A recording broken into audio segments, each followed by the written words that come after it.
bitches. I told you we were going to do every single 2002 pay-per-view on this channel, and here we are, finally, Tomas. We're finishing it. My goodness. Literally almost a year later, and in this June, for Hell in a Cell, not Backlash, will be our 1-year anniversary of doing wrestling reviews. I can't believe it's almost been a year. That's so can't crazy. believe, to segue into this, in July, we are getting live crowds back, baby. Thank and you. Our reviews are only going to get better from here. Oh. So if you enjoyed listening to us talk during all the way back when there was nobody in the Performance Center in WWE, to the Thunderdome, to having an audience at WrestleMania, and now we're back full-fledged audiences. Thank you for hanging with us this entire time. It's been quite a year. Yes. Thank you so much, everybody, for the support on the channel. We are on the road to 700 goddamn subscribers and counting. This is freaking insane, guys.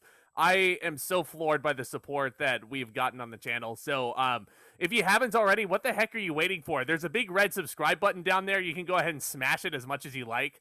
You know, that's what she said. It's right there. And you can go ahead and click that thumbs up button also, because Tomas and I are about to get into it. Before we do, though, real quick, speaking of uneventful shows, for those of you wondering where my WrestleMania Backlash podcast is, you really don't want to hear us talk about it. It was very uneventful, aside from the feel-good moment of the year of the Mysterios winning the tag belts. You know what's worse than a bad show? A boring show. And that's what WrestleMania Backlash was. Yeah. All of the matches were either underwhelming or just too predictable to care about. Yeah. You had Rhea Ripley retaining the women's title. We all saw that coming. Yep. We had Lashley retaining the WWE Championship. We all saw that coming. We saw Roman Reigns battle Cesaro in a good match, not the best match, but he retained the Universal Championship. Yeah. What else is there to talk about? There was goddamn zombies on the show. We don't want to talk about freaking zombies because Army of the Dead was sponsoring, of course. You know, I mean, I could go on for hours about how stupid that was. I mean, they freaking killed The Miz and John Morrison all in one night, and then John Morrison shows up the next night on Raw after being eaten by zombies. Think about that for a second. We can assume that The Miz is dead, because he has yet to come back to Raw. Dead, probably filming a movie or filming his TV show, or I don't know, sitting with his finger in Maurice because. No, easy. I apologize. That kind of just came out of left. That was really crude. I was not expecting that. But yeah, speaking of uneventful pay-per-views, our topic today is Armageddon 2002, which, fun fact, is the first pay-per-view both Tomas and I actually ever watched live on pay-per-view on the live feed. Yes.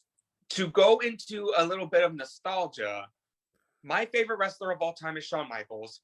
My brother's favorite wrestler of all time is Triple H. Mm-hmm. And seeing them go head-to-head for the World Heavyweight Championship, let's just say I was bragging too much that Michaels won the title inside Elimination Chamber, that me and my brother basically begged our parents to get this pay-per-view so we could see Michaels and Triple H battle in a street fight, a steel cage match, and then, spoiler alert, a ladder match for the World Heavyweight Championship. 3 stages of hell. Even as a kid, this was the only match that I cared about on this show. I know Angle and Big Show were fighting, and Lesnar was going to be there. And hell, that's all I remember as a kid, were the main events. Yeah, I was the exact opposite, because Kurt Angle was my favorite on the roster, and I just wanted to see him win the championship. And I got that, spoiler alert. But in any case, this I wish I had better things to say about this, as nostalgic of a show as it was. You know, this was not very eventful, my friend. Yeah, I have a lot of nostalgia for the world title matches, but you know, going through this show as an adult, I kind of just went, I don't remember these matches as a kid, and I don't remember really caring. And let's just say WWE knew that this pay-per-view wasn't that exciting, because they had a couple of selling points on the show. Number one, Brock Lesnar's suspension was being lifted because kayfabe, he was suspended from SmackDown when in reality he was healing from a rib injury, as we talked about in our Survivor Series review. And one of the selling points of this show was, is Lesnar going to show up? Is he going to help Kurt Angle win the WWE title? And then you have the other selling point that we will get to later on in the show. It's not a segment that I know Zack doesn't want to talk about. No. But just for the sake of nostalgia, as being two 8-year-old boys watching the show, I think it's worth bringing up just for a laugh. Well, at the time, I was actually 6 years old when this came on. So That's right, I'm older than you. God damn it. Yep. Hey, it's all good. It's all good. But yeah, we take it away. We have a chilling opening sequence with the late great classy Freddie Blassie narrating over it, and it's like, I don't know. That just brings back a lot of really great memories too. Just hearing Freddie Blassie's voice again. It's yeah, he was. Awesome. Yeah, and the end is near. That was it was one of those theme songs that WWE would have a different theme song for every pay-per-view, but for a while, this was the theme song for Armageddon. Mm-hmm. Just like how that very old-timey money song was for Money in the Bank, but it got updated, and we were just talking about this the other day. Yep. You know, every once in a while, WWE would have a set theme song for a pay-per-view, and The End is Near was very, very iconic. Yep. You would associate it always with the last pay-per-view of the year, but we got 7 matches to get through. Man, this opener, Tomas, I'm like... So in the opening match, we have the recently reunited Dudley Boyz, Bubba Ray and Devon, as we talked about, a Survivor Series. They reunited a Survivor Series. They are now part of the Monday Night Raw brand, taking on Lance Storm and William Regal, the only 2 members of the Un-Americans still. They're not the Un-Americans, but they're still anti-American. They're coming out with the Canadian flag and the UK flag. And I don't know, as a kid, I remember just hating Storm and Regal.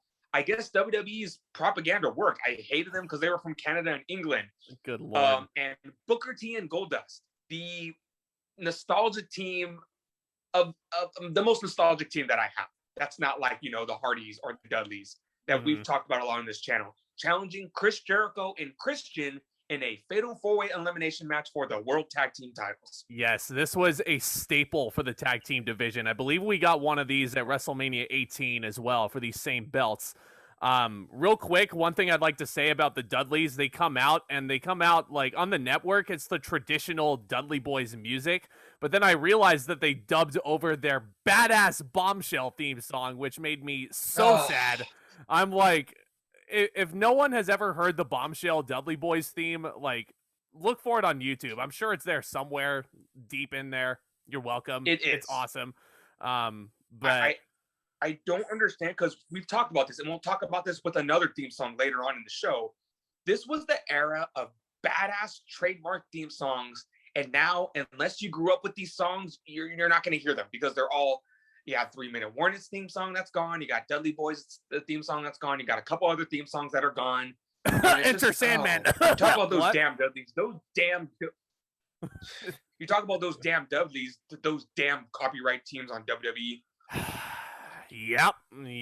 They are too lazy to pay the royalties. But man, you must be like, I see what you mean about the WWE's propaganda against Storm and Regal, because I wrote down a Bubba Ray Dudley quote that he yelled out at Lance Storm. He yelled out, "Die Canadian scum." Jesus. Like, what does he got against Canadian people? Thinking about it, was the anti-Canadian stuff, was that just Vince trying to take a stab at Brett?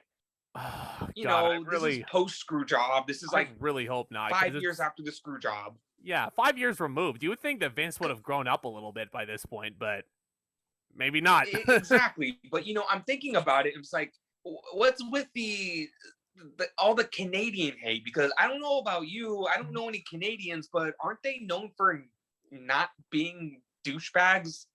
I don't know. I don't know any Canadians. I've got a lot of Canadian friends, and not one of them is a mean person. So, it's... I know a guy from England. He's pretty cool. Anywho. Yeah. No, I know people from England also. They're really, really nice gentlemen anyway. So, like, exactly. So, Goldust and Bubba Ray Dudley do double team at one point on Americans with a double bionic elbow. Shout out to the American Dream there. They did that again at Unforgiven. Also, like, I think it was a weird, like, odd couple pairing, Goldust and Bubba Ray doing the bionic elbow. Yeah, most definitely. Well, Bubba was known for doing his own version of the bionic elbow in his career, a more crude version of the bionic elbow. So I feel like they had that relation. They probably just got together. It's like, hey, let's do this move together since we both kind of do it. Yeah, for sure. So, yeah, all hell breaks loose after a what's up on Christian before Devon can go get the tables. The crowd really wanted to see tables in this match, but nevertheless, they hit the 3D on Christian. Regal gets a blind tag, and it's a botched cradle on Bubba Dudley to eliminate them, and the crowd is so confused. Yeah, well, first of all, why are the Dudleys being eliminated first? Right? They just got back together near the end of the match. Yeah, the Dudleys are kind of the fan favorites in this match. They're the only established tag team in this entire match. Look, I love Booker and Goldust. I love Crispin and Jericho, and I love Storm and Regal. But when it comes to established tag teams, you think that the Dudleys would be the favorite in this match. They have the most, chemistry. They got the most, tenure as a tag team. And they have this botch finish where Regal goes to cradle Bubba, but then Bubba reverses it. And then Regal reverses it again, but Bubba's shoulders are not quite on the mat. And then finally, once the pinfall finally happens, it looks so bad. And Jim Ross was even confused. So, like, he didn't even know if there was a 3 count or a near fall there. But, alas, the Dudley boys. And I feel like, Storm and Regal would soon get super quickly get eliminated after that. Literally right after. Scoop slam. And I couldn't help but think that, that was there to kind of cover up the botch. Kind of like, that was weird. Let's get Storm and Regal out now so the kind of fans hopefully forget about it. Yeah. Because this match had a very awkward first half. But let me tell you, when it got down to Booker and Goldust versus Jericho and Christian, that's when it got good. Oh, the crowd was so into that second half. But I agree. That was my big issue with this match, and that's why I knocked it down as much as I did, is because those eliminations were so rushed. Imagine how much more exciting it would have been if it was just a one-fall contest, Excuse me. I think I said same. I think I said the same thing about the elimination match at Survivor Series with the SmackDown 6. Absolutely, but I feel like the issues are more glaring here. And imagine, nothing against the Dudleys or Storm and Regal, imagine just removing them all together and just letting... This match was 16 minutes long, by the way. Imagine just a 16-minute opener between Booker and Goldust, between Jericho and Christian. I know they just did it at No Mercy, but... Yeah, that's probably why, to kind of, get the Dudleys on the card and kind of spice it up a little bit, but, I wasn't booking the show back in 2002. I was 6 years old. Like I said, I just turned 6. So, So, like you said, it's an awesome sequence at the end, and Jericho actually does use the British flag that Regal brought down to the ring as a weapon at one point. The referee doesn't see it because it's Nick Patrick. Of course, he doesn't see it because they're heels. Goldust is always the heat guy in this, isn't he? Oh, yeah, he was definitely the sentimental favorite. And remember, the story going into this match is that Jericho and Christian were really picking on Goldust for being the quote-unquote weak link of their tag team, really trying to get into the mind of Goldust to make him think that him and Booker, after, chasing the tag team titles, which I feel like was for quite a while now, they've been a tag team chasing these titles. Yep. I feel like that was the whole story of this match, and it really showed, and I think the storytelling really added to this match. Because near the end, we actually got a pretty decent amount of just Booker and Jericho. Yep. This match went from being a fatal 4-way tag to being 2-on-2 to kind of turning into a 1-on-1 match between Booker and Jericho near the end of that. And they're wrestling together. Their chemistry was awesome. I mean, Booker was in the walls. The Booker was in the walls for a few minutes at least. Like, he was selling for him. Goldust was crotching Christian again. Like, talk about, wanting to torture somebody on a monthly basis. There's a missile drop kick. There's a Booker scissors kick, a spinner Rooney. Jericho tries cheating with a belt shot, and that's a close near fall. The crowd wants them to win so badly. But here it comes, my friend. Jericho goes for another belt shot. Booker counters into the bookend. And there you go. New tag team champions. Crowd popped. Crowd went crazy. It was definitely... It's funny how we just talked about how Dominic and Ray had the feel-good moment of the year a couple weeks ago, winning the SmackDown tag team titles at Backlash. this was the feel-good moment of 2002 for me. Yes, this was definitely, except for, Rock and Hogan, or Triple H returning, this was the feel-good moment of 2002. This oddball tag team that have been, Booker didn't like Goldust, but then he grew to like him, and then they became a very good tag team. This is a storyline that I feel like was reproduced very well in the future with American Alpha. Because if you remember back in the younger days of NXT, it was Chad Gable who wanted to be Jason Jordan's partner. And then when they finally got going, they became a really good team. It reflected very well on Goldust and Booker were doing in 2002. To me, other than the main event, this was the moment I remember. Because I loved Booker and Goldust as a kid. For sure. I agree. Bonus points for the feel-good moment of the year. Hot crowd. It's a great final sequence, typical spots at an opener. If I'm being realistic, this match probably gets 2 3/4 stars. If I'm being really nice, though, I'll probably up it to a 3, round it up rather, because the eliminations were just too quick for my liking. I give it a 3 because despite the sloppy first half, the second half really made up for it. And this definitely could have been 3.5. It was just a traditional tag team match for the tag team titles. Yeah. But after the match, we would get a nice little post-match interview with Jonathan Coachman. Yes. Booker T reiterates the Goldust, you are not the weak link. You are one half of the World Tag Team Champions. And basically tell him this is your chance to, bask in the glory, as Keith Lee would say. It was a very, very impassioned speech from Booker after the match. You don't really get promos like that in 2021 afterwards. Like, it was awesome. I loved it. Oh, yeah. And the crowd was into them. Solid opener. Don't really have too much terrible things to say about it. But speaking of interviews, I got to talk about Brock Lesnar arriving at the arena and being interviewed by a very young Josh Matthews. And he asks him basically if he's going to be in Kurt Angle's corner for the WWE title match tonight. And Brock says something that I think was huge foreshadowing. He looks right at Josh Matthews, and I don't know if he noticed this, Tomas, but he said, "I'm going to make an impact." There you go. Brock Lesnar manifested Josh Matthews being the lead commentator for Impact Wrestling for a while, but anyway. I'm sure Matthews will look back on that tape and it'll hit him like a truck. So, yeah, speaking of trucks and big locomotives, I guess Edge was wrestling a train on this. Edge wrestles a big giant locomotive, otherwise known as Jason Bloom, head coach of NXT currently, formerly known as Albert, but here he's been rechristened as the A-Train. Now, I was talking to Tomas about this before we hit go. I completely forgot that this match even happened, and I don't even remember the build all that well. But basically what happened is A-Train had a match against Rey Mysterio on an episode of SmackDown. And Rey Mysterio was written off TV to have one of his many left knee surgeries because A-Train attacks him after the match, basically.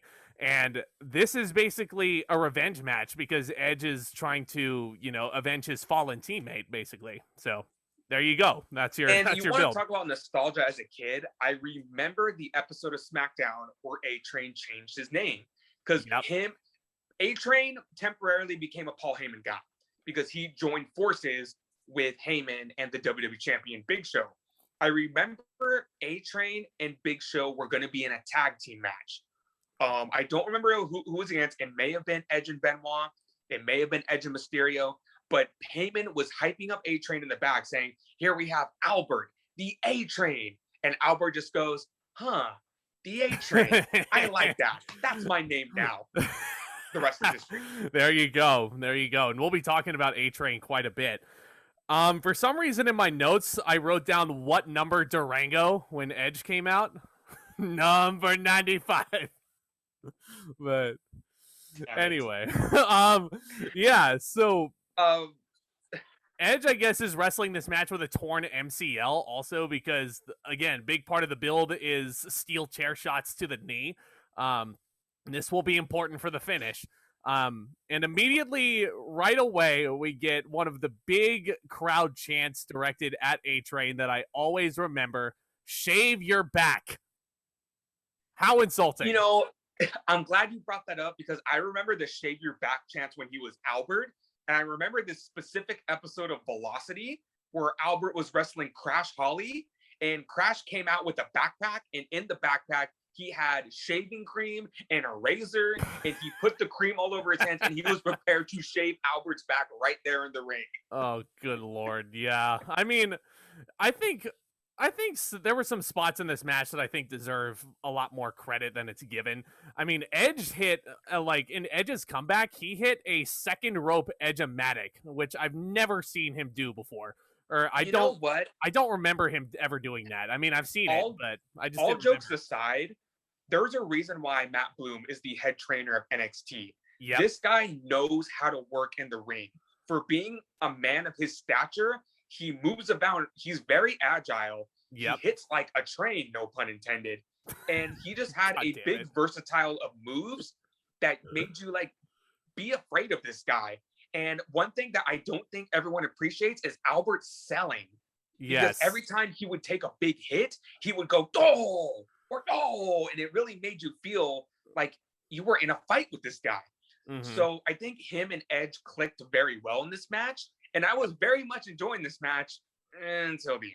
Yeah, A-Train, to your point, before we get to that, ring general, he does hit Edge in midair with a bicycle kick, which Sheamus currently uses as his finisher, basically. That was a really cool spot. He hits his finisher, formerly known as the Baldo Bomb, now renamed to the Derailer. Not the Baldo, Derailer. Keep that in mind. Edge does hit a spear, but then right after that, A-Train hits him with a chair to the knee. Edge wins via disqualification on pay-per-view, and the crowd is pissed because they wanted to see a clean finish. They wanted to see a clean-ass finish. You want to do a disqualification finish? That's fine. Do that shit on SmackDown, not on the pay-per-view. Come on. Come on. That was... I don't know about you, but nothing takes the wind out of me more than a disqualification finish, especially on a match that you're starting to enjoy. Yes, absolutely. Especially if there's a Hell in a Cell surrounding it, right? You know? But anyway, yeah, yep. I gave this match 2 stars. The match was going along just fine, but there was a point where the referee was trying to pull the chair away from A-Train, and then Edge had hit the spear. Edge could have pinned A-Train after that spear, and A-Train didn't really have to kick out, and you could have had the same aftermath that you did. You know, like, I feel like if it had a clean finish, I would have upped it to a 3 easily. Oh, yeah, most definitely. I'm going to give it 2 1/4 just because I think Edge and Albert worked very well in this match, and I feel like nobody appreciates Albert's in-ring work. Again, if you think about it, there is a reason why this man is one of the head trainers on NXT right now. Yep.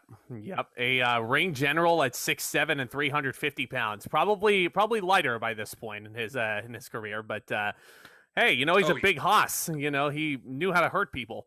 But yeah, before we let you get to this next match, Tomas, we do have a backstage segment with the WWE champion, The Large Performance, along with Paul Heyman. And The Large Performance basically thinks that Brock is going to be in Kurt Angle's corner, and he's frantic and he's panicking. And Paul Heyman basically says, "I'm going to go talk to Stephanie. I'll be right back." And that's pretty much the extent. To be continued. Basically, a little story being told backstage just to hype up the WWE Championship match. Yep. You want to talk about wrestling. You want to talk about a technical masterpiece. Boy, do next, I. Chris Benoit versus one half of the WWE Tag Team Champions, Eddie Guerrero. This ought to be good. I do not remember this match, but oh my God, did I enjoy watching this. Match of the night for me. I'm just going to come outright and say it. Tomas already knows this, but I was very, very surprised and pleasantly surprised at that this was the best match on the show in my eyes. First things first, the difference that 6 months can make, because when Benoit returned, correct me if I'm wrong, but weren't him and Eddie teaming together against the Dudleys? Like, yes, they were. And now here they are as opponents, you know, apparently because they were both in the Fatal 4-Way Elimination #1 Contenders match on SmackDown, and they had cost each other a title opportunity, basically. And again, simple build, but, you know, it's good enough reason to put it on pay-per-view. And it's Chris Benoit versus Eddie Guerrero, you know? Los Guerreros were the tag team champions at the time. This rivalry kind of stemmed from Survivor Series and the fact that Benoit was teaming with Angle, but this match has nothing to do with the tag team titles. No. This isn't, one piece of a team fighting each other. This was personal. And also, you say 6 months mean a difference. Remember, also, this makes me very happy to say this. This is clean Eddie.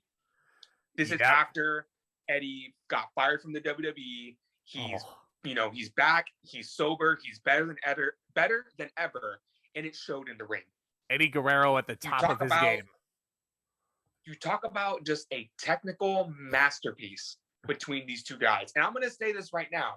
Yep. Shame on the fans. Absolute shame on the fans for having the gall to chant boring during this match. Yep. Boring. You guys would kill to have this kind of wrestling back. Not saying it's not there, but I'm sorry. Nothing against any of the wrestlers in the current product. There will never be another Eddie Guerrero. There will never be another Chris Benoit, despite what he did. Yeah, despite looking in hindsight. Yeah. Chris Benoit was awesome. Eddie Guerrero, one of my all-time favorites. Just shame on those fans. I would give anything to have this kind of wrestling back in my life. Yep. So shame on those fans 19 years ago for chanting boring at a technical masterpiece. It's like, let it build to the climax. I mean, enjoy the chain wrestling. Enjoy the stiffness. Enjoy the selling, guys. Like, it's artistry. Just because there's no steel chairs and blood and boobies and thumbtacks doesn't mean you can't appreciate this pure absolute masterpiece that's looking you right in the face. I will say the match did pick up when Eddie Guerrero hit a flying cross body all the way to the outside onto Benoit, clean as a whistle, so crisp. Does pinpoint a bullseye on Benoit's knee, and I think he went for a Muda lock at some point, which is a move I haven't seen in a while. But it's I forget. You forget how painful a Muda lock is if you're a wrestler. Like CM Punk, I think tore his ACL in a Muda lock against Cena at one point. So it tells you it's legit. Yeah.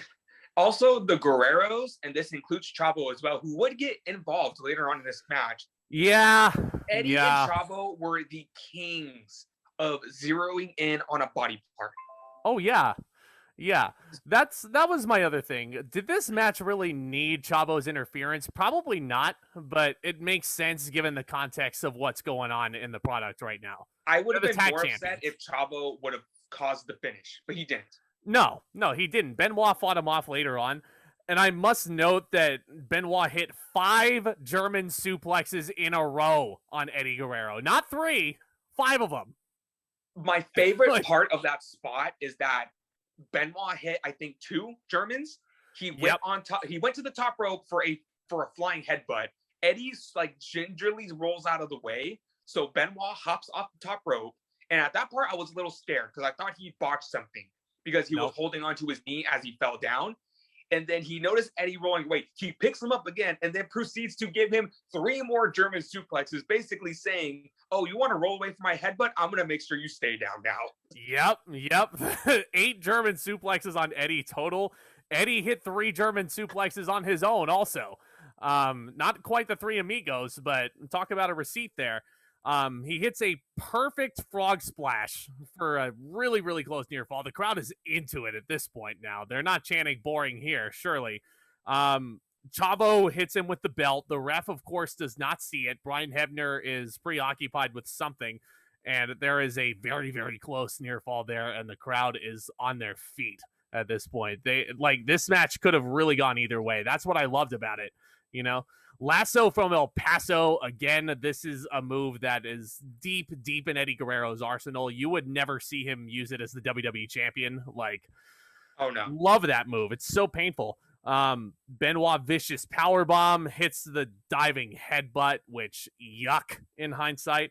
But the finish is basically Benoit rolls through the lasso beautifully into the crippler crossface, and Eddie's in that hold for a little bit until he finally taps out after, I believe, 16 minutes. Beautiful wrestling. I gave this 4 stars. This match was 4 seconds longer than the tag team title match. Yep. Think about that. Yep. Didn't feel like it. 4 stars as well. This was, you know, this match really shined on the card for more reasons than one. But if you really like that smash mouth, catch as catch can wrestling, that, you know, if you're missing that kind of wrestling, this is a match you definitely owe yourself to go back and watch. It's really a diamond in the rough.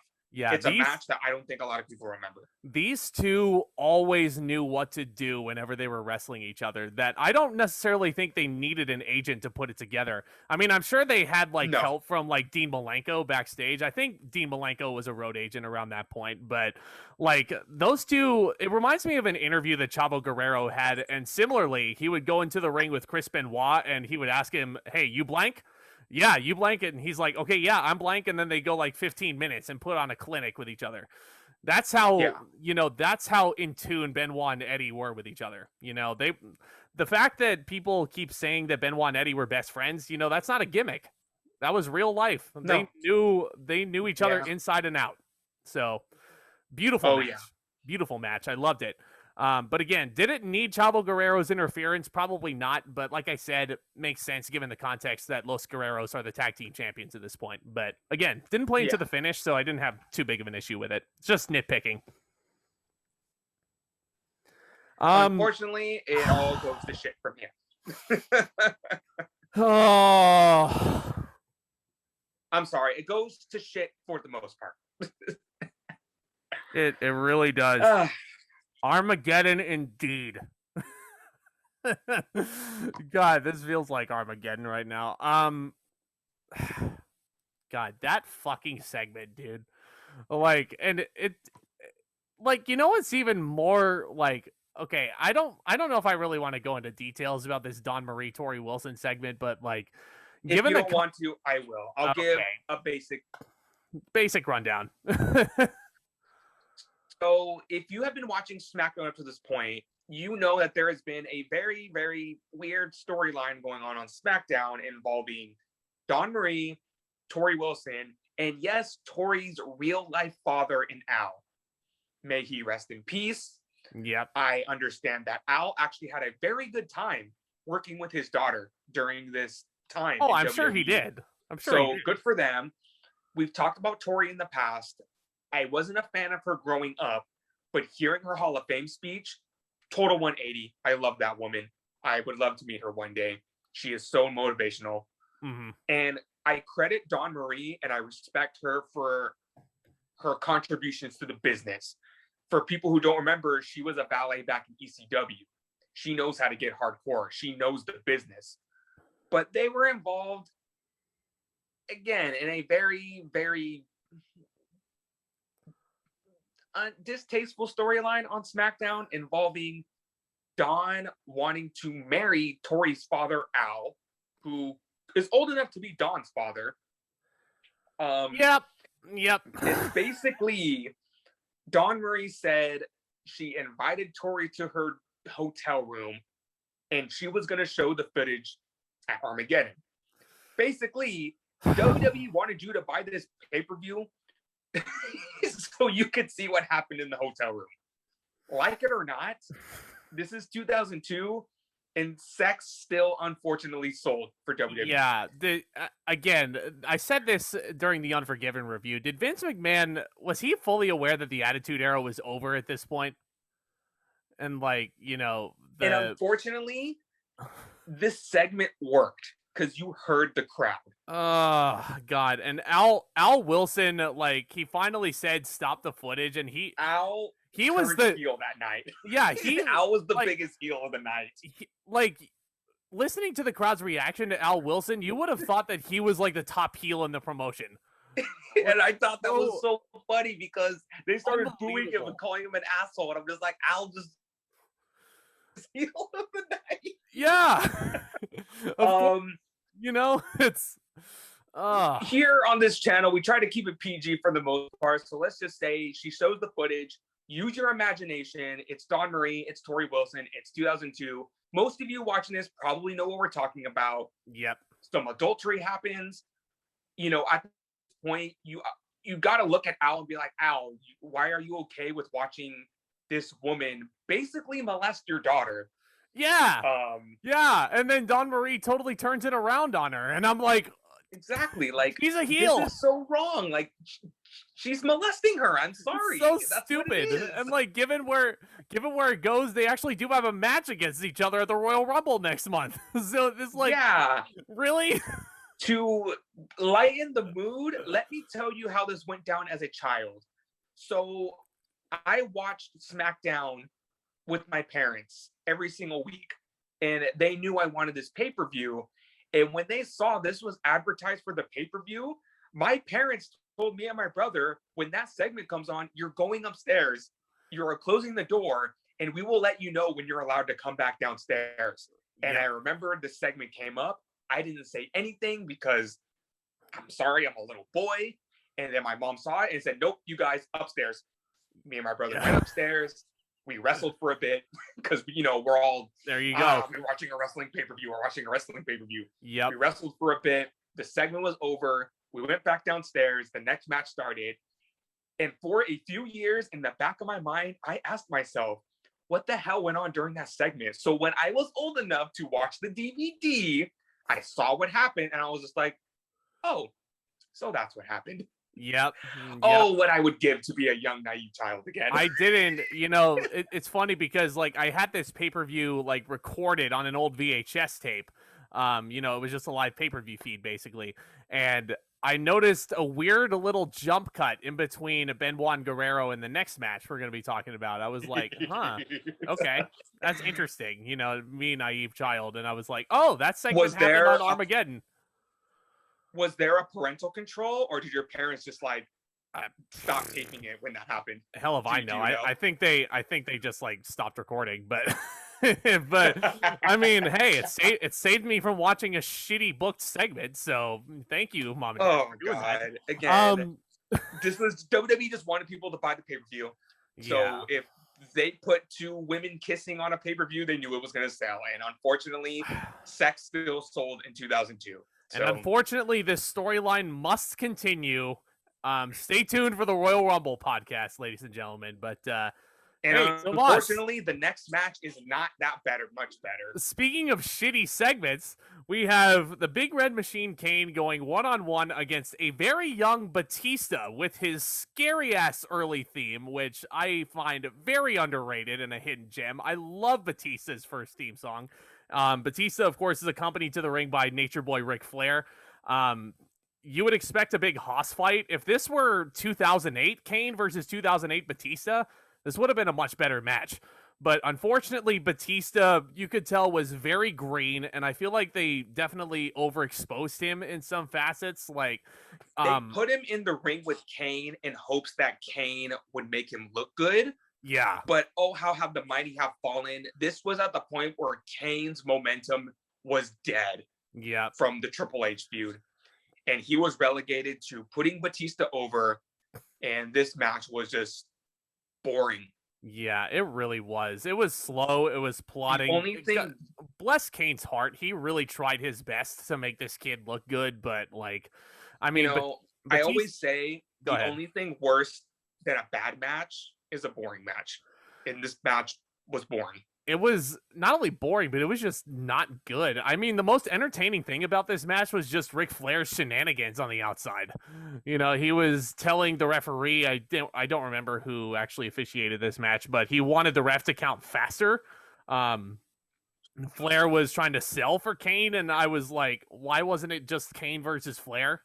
Probably would have been a better match, but, anyway.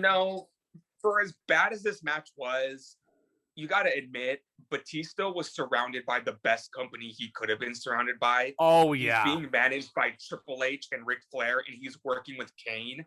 And then later on, he's going to work with guys like Shawn Michaels and Mick Foley and The Rock. And this is all before his first world title run. Yep. Keep in mind, this is Jericho. This is all coming from, I'm assuming, I don't know if I can speak for Tomas, but I'm a huge Batista fan. I just watched Batista was my favorite wrestler when he won the world title. Yeah. I would even say I like Batista more than Cena as a teenager. Yep. Between 2005 and 2009, Batista was my favorite wrestler. There you go. So Absolutely. So it is all uphill for Batista here. I mean, you know, I love him as a wrestler. I love him as an actor. I just watched Army of the Dead before I hit go here. And stay tuned for that review for all my cinema buffs. But God, he was just exposed here. He really was not ready for the big stage because he couldn't really get Kane all the way up for the Batista bomb at first. And I was like, oh God, you know, like, let's just say it's all uphill from here. Batista hits an awkward spine buster. Another match that was on pay-per-view, they could have just did this on Raw. Yeah, Kane hits him with a choke slam. Flair tries to distract him again. Kane beats him up. But that's enough for Batista to actually hit the Batista bomb and get him all the way up this time for the 3 count. Half a star. This was boring. Kane really did all he could, but like I said, only uphill from here for Mr. Batista. Yeah. This may be generous, but no, I a star just because it was boring. It wasn't bad. It was just boring. It was there are certainly worse matches we could be talking about. Again, stay tuned for the Royal Rumble next month, guys. But so next up, go ahead. Unfortunately, we go from boring to just sloppy. Wait a minute. Victoria. Oh, wait. Wait, actually, screw this. I'm sorry. I want to talk about this. So before we get to that women's title match, John Cena comes out. And this is the first appearance he has on pay-per-view as the Doctor of Thugonomics. And I feel like WWE feel like they were striking gold with this gimmick, you know? Because John Cena was not wrestling on this pay-per-view, but they wanted to make sure that they were exposing him on the biggest stage possible to get him as over as he could. And let me just say that this wasn't John Cena's strongest rap as the Doctor. Not even close. No. I mean, he did have a line. He did have a line about Marsha Brady in there, and it was like, okay, yeah, easy there, Tiger. Talk about outdated. About outdated.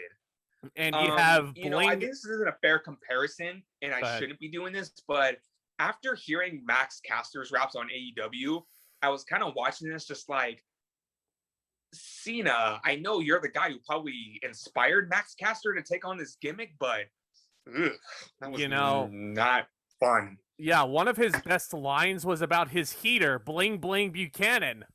Remember him? Bull Buchanan, who was renamed B Square just to be Cena's heater. Not even a good one at that. Bling Bling Buchanan, baby. From Right to Censor to working Cena at house shows in San Jose, and now he's his heater. You know? How the mighty have fallen.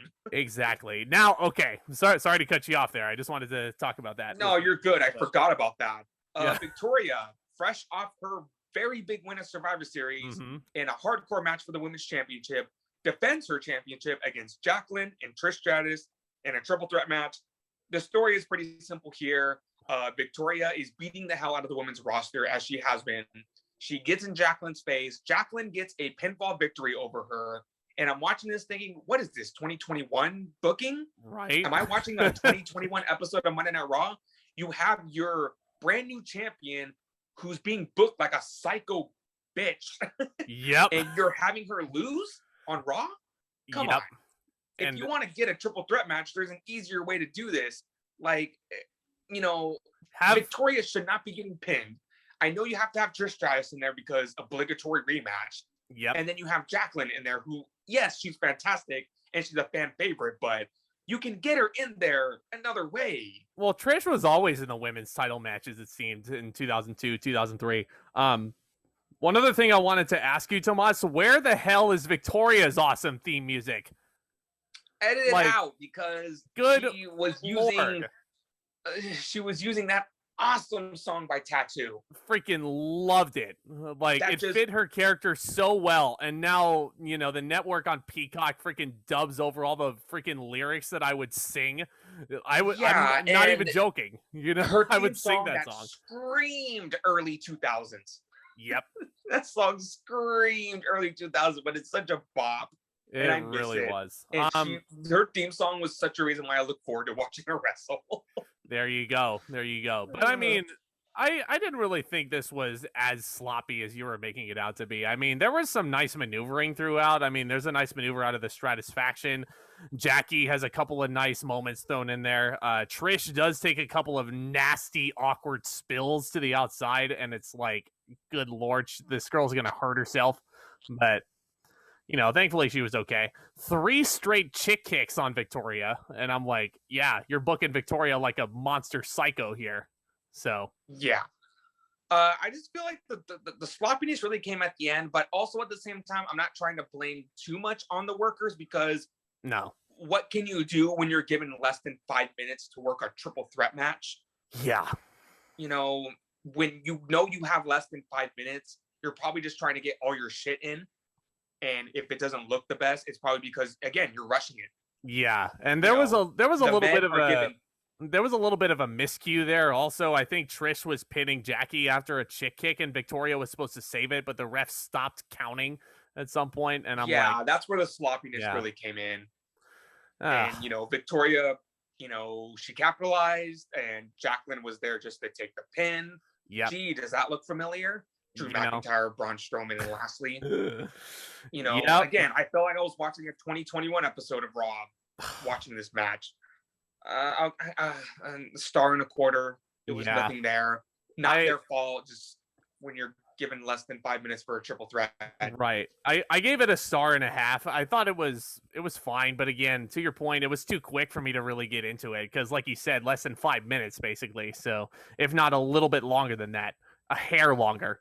But yeah. I mean, nothing against these workers at all. They're all fantastic, but there was just, some miscommunications, one too many. So, I mean, hey, 2 of them are Hall of Famers, and Victoria just made her return in the Royal Rumble this year.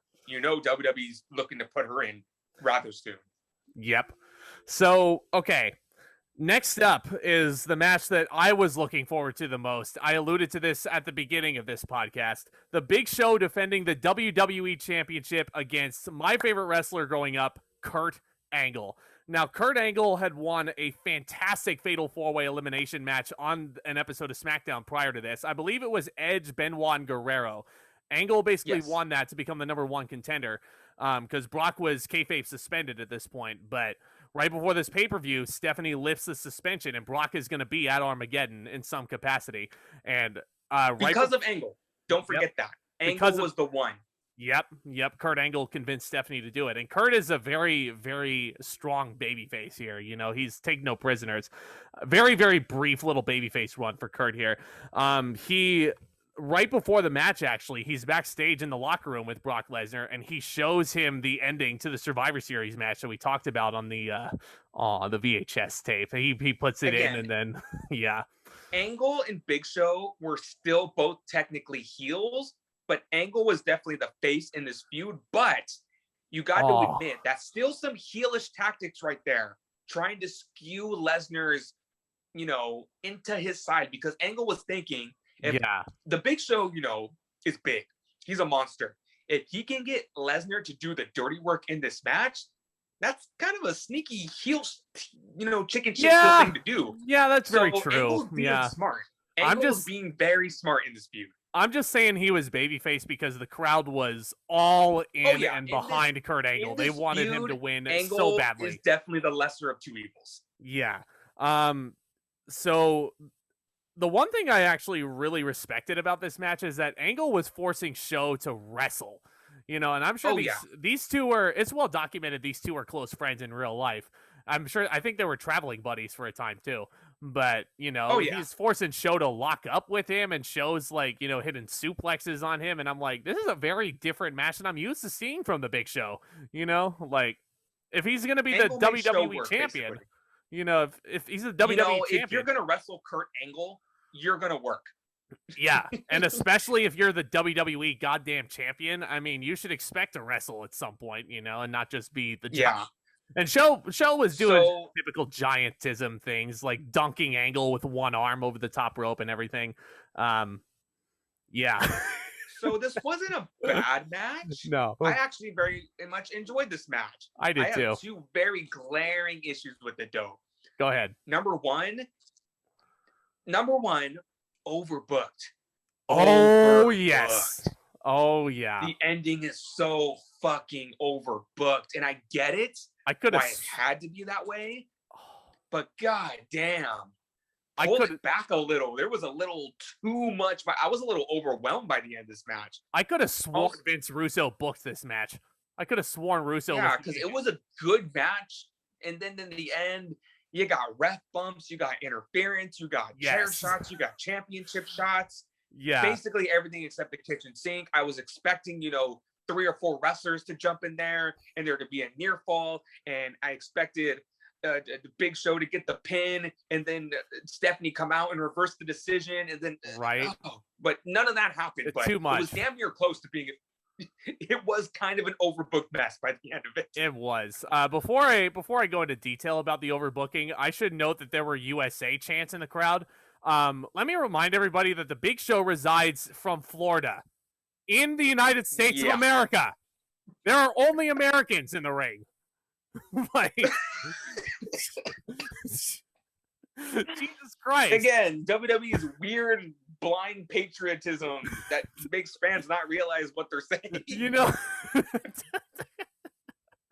There are only Americans in the ring. The Big Show is from Florida. My other issue with the match, I'm going to say for the end because it gives away the finish, but take it away. Yeah, so here comes the overbooking. Kurt Angle eventually gets him into the ankle lock, which is reversed into a choke slam, which he rolls through into the ankle lock again. And then we get our first ref bump. Paul Heyman throws a steel chair at the Big Show. The crowd starts chanting, "We want Brock." So this is the Chris Lash rule. The heels introduce the chair, and Show is the one that's hit with it. But it was so weird because Heyman obviously overshot his throw, and the chair went sailing over the Big Show's head. Yep. And it got within Angle's arm reach. Like, Heyman, you think Heyman can sometimes be a stupid manager and he doesn't realize it? Because if you really want a Show to get the chair, why are you like lobbing it over his head? It's kind of like he was purposely throwing the chair to Angle as opposed to trying to get it to his client. Foreshadowing, Yes. So there's another ref bump. He gets him in the ankle lock again. Big Show is tapping out, but there's no referee to ring the bell. And then out runs the A-Train, steamrolling down the ramp, and he hits Kurt with the train wreck. Choke slam on Kurt, but again, no referee to count the pin. Finally, Brock Lesnar comes out to a huge pop from the crowd. I would say that Brock was another selling point. Brock was the most over act on this show, and it wasn't even close. And he was another selling point of this pay-per-view, as we talked about earlier. I feel like the fans didn't really care that much about the match, and they just wanted to see what Brock Lesnar was going to do. Yep, and what he does is he hits another F5 on the Big Show. Very, very impressive still. And then he chases Paul Heyman away like, Heyman runs like a scalded dog, as Jim Ross would say. Nitpick?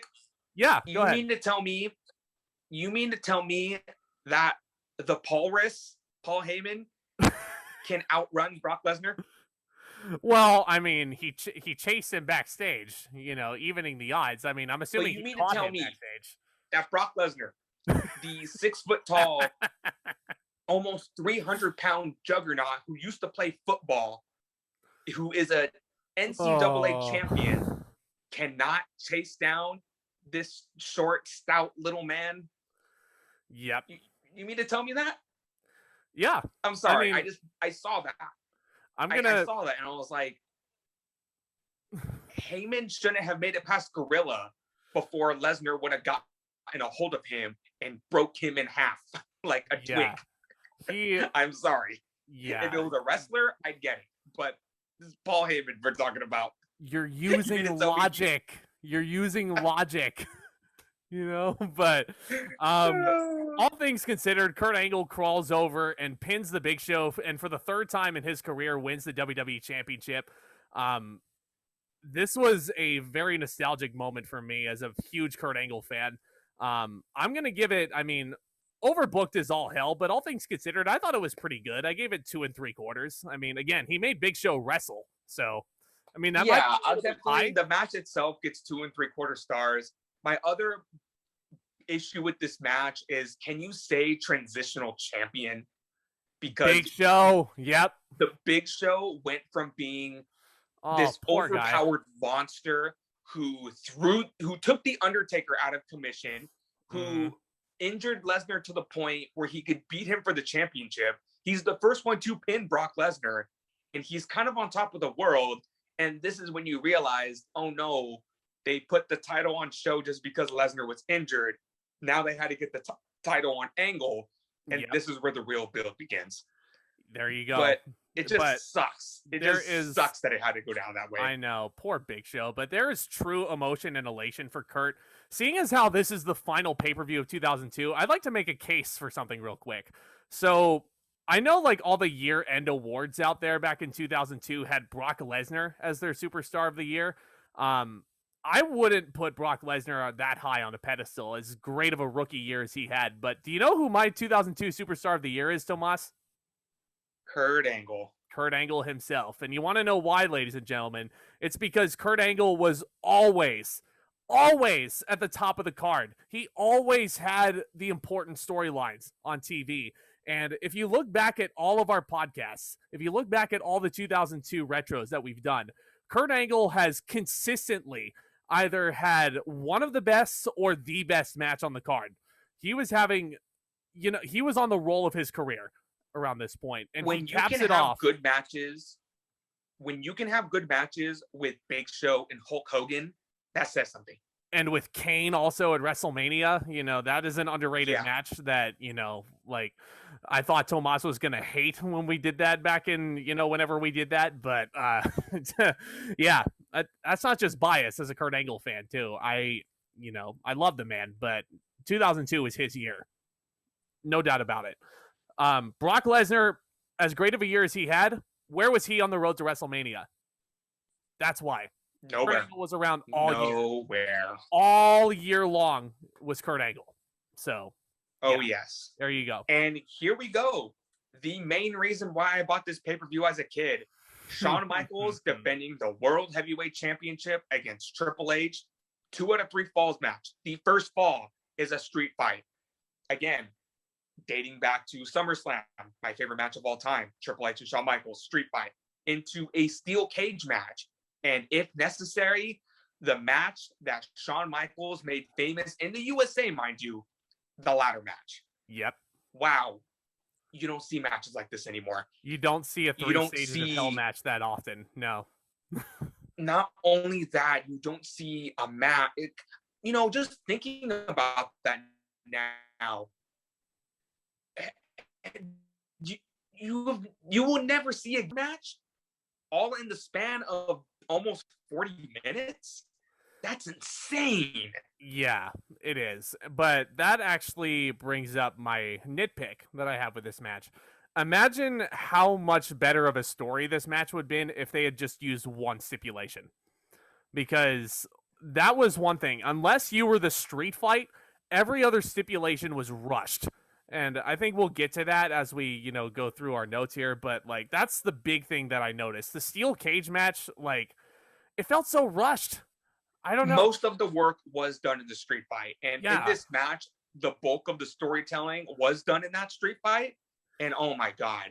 You talk about... It was great. Eddie and Benoit, Triple H and Shawn Michaels. I cannot stress that enough. They knew each other inside and out. They knew which body part to work on. They were telling the story with the back. JR said so many times during that match, Shawn Michaels broke his back in 1998, had to take 4 years off his career. Mm-hmm. You had a sidewalk slam on the steel chair. You had Triple H just working over that steel chair. It's the back and the steel chair for the bulk of the match. It spills to the outside, and then we get to the best spot in the match for me. Triple H grabs a 2x4 wrapped in barbed wire. He raises the stick up to hit Michaels with it. And then he notices the fire. He goes it on fire. And he looks like the caveman who first discovered fire all the way back in the day. And he lights the 2x4 on fire. He goes to strike Shawn Michaels with it. Michaels kicks it out from under him. He grabs the 2x4 and he whacks Triple H right in the face. Awesome. Wood and barbed wire and fire. Oh my God. We will never see that again. Awesome. We will never see a spot like that again. of course Triple H bladed after that spot because, you know, it's fire, first of all. Yeah. And it's freaking barbed wire and like a 2x4, like not exactly dimensions of a 2x4 if anybody's taken a shot glass before, but you get my point. Yeah, a lot of chain wrestling. My only in the street issue with fight. that Go was ahead. where the hell were the firefighters? There was just a 2x4 on fire, just chilling near the fans. Yeah, You know, where's the fire team when you need them? They need to put that shit out right away. there you go. There you go. But shortly after that, they're back in the ring. Triple H hits a pedigree for a 3 count. I'll give them credit on this. One thing I think this match has over the No Way Out 2001 3 Stages of Hell match is that the heel got the first fall. So it told a better story of the babyface having to fight from behind. You know what I mean? It's like, Yeah, you know, it's always most like about definitely. the yeah. So, and Shawn Michaels was definitely the After underdog. the first fall, Triple H does something very smart. He immediately goes to the outside after getting the pin, no rest for the weary, goes under the ring and starts throwing weapons, chairs and tables into the ring because he knows the steel cage is coming down. He only has so much time to get as many weapons and toys into that ring so we can continue to punish Shawn Michaels the minute this match starts. I thought that was a very cool detail that Triple H said. As a matter of fact, this ring is loaded with weapons in this cage match for the second fall. Shawn is bleeding quickly into the second stage here. Face is grinded against the cage, which was a typical point of cage matches and cell matches for 2002. Here's another nitpick. So right when the match begins, kind of rewinding a little bit, Ric Flair had accompanied Triple H to ringside around this point as well. And referee Earl Hebner immediately ejects Ric Flair from ringside. But then Ric Flair comes back out during the cage match. Why is he here? He was ejected.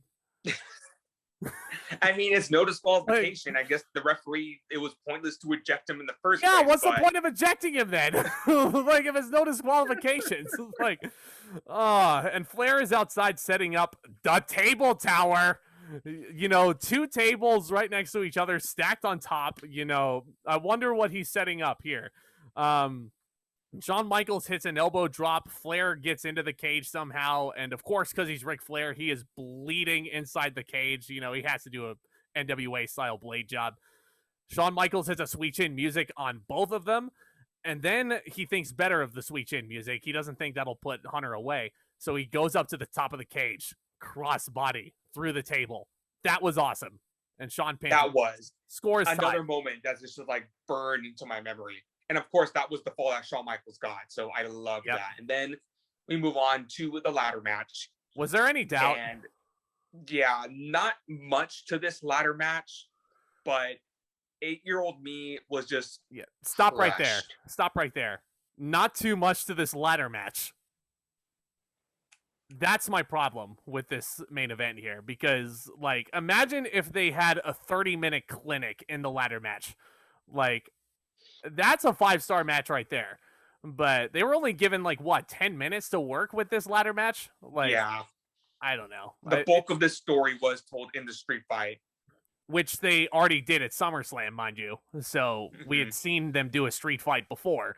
Like, you know, you would think, like, to up the stakes, you would have, like, a better stipulation. Like, they could do something like, I don't know, like a pick your poison. They have a match on Raw, and whoever wins the competition gets to pick the stipulation. You could have done a ladder match that way, you know? Yeah. So, I don't know. I mean, I didn't hate this match. There was all the ladder match was the sick bump at the end, basically. So Shawn is going up to get his title, and Hunter pushes him off, and Shawn falls through that big table tower that I was just talking about, and he's done.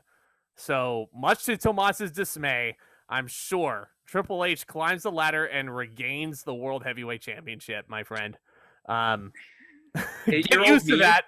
I'm not afraid to admit, 8-year-old me cried when that happened.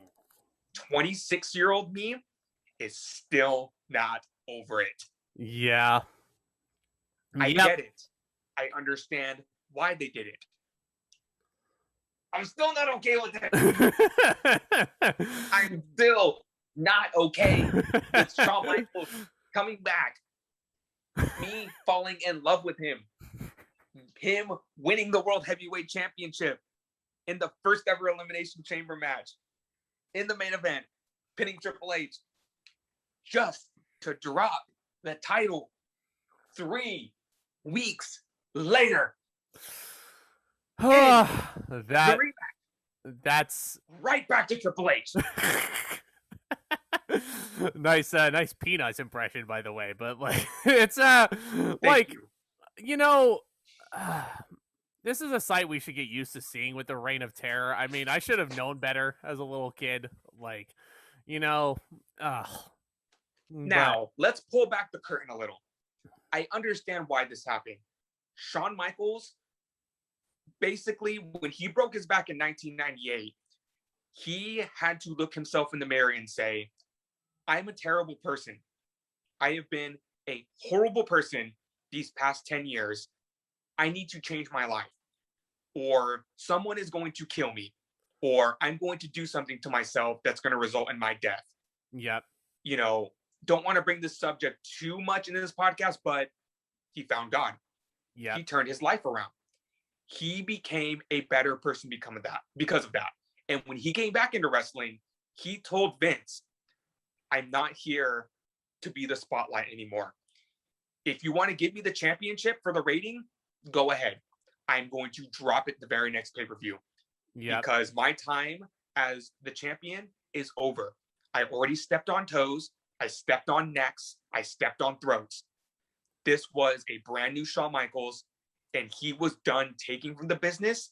This was for the next almost 10 years. This was Shawn Michaels giving back to the business. And believe it or not, to that point, this is the last time that Shawn Michaels would ever hold a world championship. He would challenge for the title many, many times throughout, you know, I'm sure we'll be talking about a lot of his world title challenge forays. He would not touch another world championship until he retired in 2010. It's a damn shame because that big gold belt looked so good on him when he came out. You know, it looked like it just fit him like a glove. But I thought my brain understands it. My heart is still not over it. That's why he's called the Heartbreak Kid, my friend. But yeah, really, really good booking and good work in this match. But I gave it 3 3/4 stars. This was nowhere close to the 3 Stages of Hell at No Way Out 2001 in my eyes. I don't even remember any other 3 Stages of Hell matches. I think definitely better than any of the other ones we had gotten in the last decade or so. But no, we're not going to talk about 2009 right now. We're not going to talk about 2013. The one in 2009 that I was actually in attendance for. Oh, God. Anywho. We'll get to that when we review 2009, 10 years from now. Oh, that's a long, long time. But anywho, I actually gave the match 4 1/4 just because I loved it. And again, there's not a better duo. Again, you know that old joke, name a better duo? You know? Yeah. Triple H and Shawn Michaels. Hollywood Hulk Peanut butter and jelly. Triple H and Shawn Michaels. Peanut butter and jelly. To bug him. Yep, there you go. That's why I heard it. But again, imagine if this was just like a ladder match or a TLC match even. Like, you know, I feel like it would have been a lot better than it was, you know, because the crowd really... This is not my favorite Triple H and Shawn Michaels. No, not even close. I mean, the crowd was into it for sure, but like they knew that the finish wasn't really coming until the ladder match came around. And that's when all the drama would come in. But when the drama did come, it was very brief. So what can you do? If it was just a one-fall match. I already said what my favorite Triple H and Shawn Michaels is. It's SummerSlam 2002 all the way. Yeah. But this was still very good. Yeah. But I can't recall one time these guys tearing it up that it was bad. Mm-hmm. Oh, for sure. But I mean, as far as Armageddon 2002 as a whole goes, I can't go higher than like a 6, maybe 6 1/4 if I'm being really nice. Like the main event is certainly noteworthy. Benoit and Guerrero is a technical wrestling clinic. But other than that, there's really not much to report here. Kurt Angle wins the WWE Championship. I mean, Edge wrestles a locomotive. Like, you know, if you like 2002, this might be the pay-per-view for you. But yeah, Tomas, final thoughts? I give it a 6 out of 10 as well. Do not watch this pay-per-view. Seek out the main event. Seek out Eddie and Benoit. But that's it. It's, That's it. Yeah. I wish I would have had better things to say about this last pay-per-view 2002 cuz like we said, first pay-per-view we ever watched live, but it wasn't as good as we remembered it, but dude, we did it. All of 2002. That's all 2002 pay-per-views. Cue the pyro. Jesus Christ. Cue the Cody Rhodes intro or something like that, But if you think we're done, not even close. We got Double or Nothing coming up. We got In Your House. We got freaking and we're gonna start so yeah, here's the thing, guys. Yeah. You guys have requested Hell in a Cell, the last pay-per-view in the Thunderdome. Bye Thunderdome here, ladies and gentlemen. I love it. Bye Thunderdome. Loved ya. You made things a little more tolerable, but sayonara. I hope I never see you again. Hello, live fans. So yeah, look forward to that Hell in a Cell. And since you guys like our retro pods so much, I don't see any reason to stop anytime soon. I alluded to it already. Next month, Tomas and I are going to look at Royal Rumble 2003, which is another big nostalgic show for me. The first Royal Rumble I ever ordered live. But yeah, there's some good, there's some really, really amazing on that show, but there's also some really just the depths of wrestling oblivion, basically. So yeah, stay tuned for that. Should be a fun time over here on the channel. I, of course, have got some movie reviews coming out. I need to seriously catch up. We got Army of the Dead. I'm going to be seeing A Quiet Place 2 and Cruella this weekend, so stay tuned for that. I'm going to try and continue as much of my Shyamalan playlist as I can also when I have the opportunity. And I have also teased on Twitter that there are 2 big anniversaries coming up in the month of June of 2 of my all-time favorite films. So if you guys want to leave any guesses on my Twitter feed down in the comments, you're welcome to do so. But yeah, I will be reviewing both of those for you guys as well. I'm looking forward to it. If you guys want to continue discussing all these topics with myself, Tomas, and Chris, who I'm sure is going to be coming back fairly soon for Double or Nothing, hit that big subscribe button as hard as you possibly can. Like I said, it's right there in front of you. It's totally free. Hit that thumbs up button as well if you enjoyed the discussion. My God, guys, it's good to be back. I am so happy to be here again. I had to take a couple weeks off, but I'm happy to get back in the groove, my friends. So stay tuned. Lots to come, guys. Love y'all. With all that being said, thanks again to Tomas, and commence that back talk.